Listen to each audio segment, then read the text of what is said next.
seront. Il n'a pas dit peut-être seront. Ou bien pourraient. Seront, c'est une certitude. Si tu te décides de servir le Seigneur de tout ton cœur, tu vas avoir des persécutions. Et Paul dit, tu as vu mes persécutions. Je n'ai pas fui cela. Tu les as vues. Et on ne va pas le lire, mais dans 2 Corinthiens, il commence à citer toutes ces persécutions.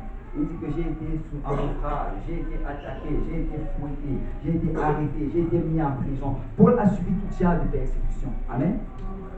Et aujourd'hui, alors que tu sers le Seigneur, tu vas être persécuté. Parce que ceux qui veulent vivre pieusement, la piété, la sainteté, et ceux qui veulent vivre dans la sanctification seront persécutés. Amen. Et là, on va finir avec finalement le conseil qu'il donne à Timothée. 2 Timothée chapitre 3, versets 14 à 17. On va se lever tous ensemble.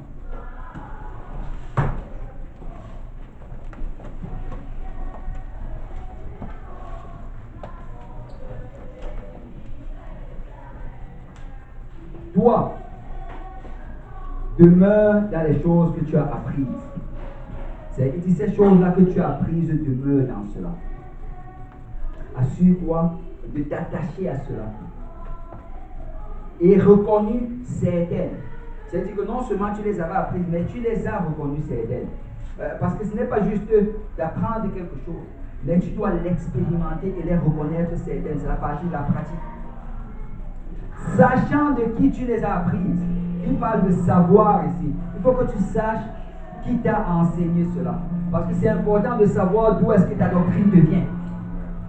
Comme j'ai dit tantôt, ce n'est pas juste un message que tu reçois de quelqu'un que tu vois 1 heure par semaine quelque part. Tu dois savoir d'où ça vient. Il dit, dès ton enfance, tu connais les saintes lettres qui peuvent te rendre sage à salut par la foi en Jésus-Christ. Et je veux juste attirer notre attention sur le fait qu'il dit les saintes lettres qui peuvent te rendre sage à salut. Qui peuvent te rendre assez sage pour que tu conserves ton salut. Il dit toute écriture est inspirée de Dieu et utile pour enseigner, pour convaincre, pour corriger, pour instruire dans la justice, afin que l'homme de Dieu soit accompli et propre à toute bonne œuvre. C'est ici, il finit vraiment en parlant des Écritures, en parlant de la parole. Et que tu as besoin des Écritures. Tu dois la lire. Et quand tu vas la lire, toute l'Écriture, c'est utile. Ça va t'aider. Certaines parties de l'Écriture, ça va t'enseigner. D'autres, ça va te convaincre. D'autres, ça va te corriger. L'autre, ça va être l'instruction. Mais tu as besoin de lire ces paroles. Tout à l'heure, j'ai parlé des faux pieds. Et je crois que j'en ai déjà parlé à certains ici. Mais la manière comment on identifie les faux biens en banque,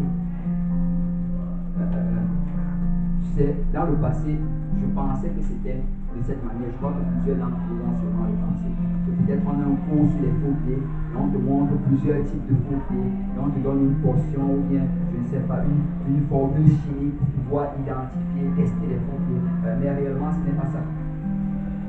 Le processus d'identification des faux pieds en banque. Comment est-ce qu'ils apprennent à identifier les faux pieds? C'est tout simplement en les exposant au bon pied. Ce qu'on va faire, c'est qu'on va prendre un bon pied et on va le leur donner. Et on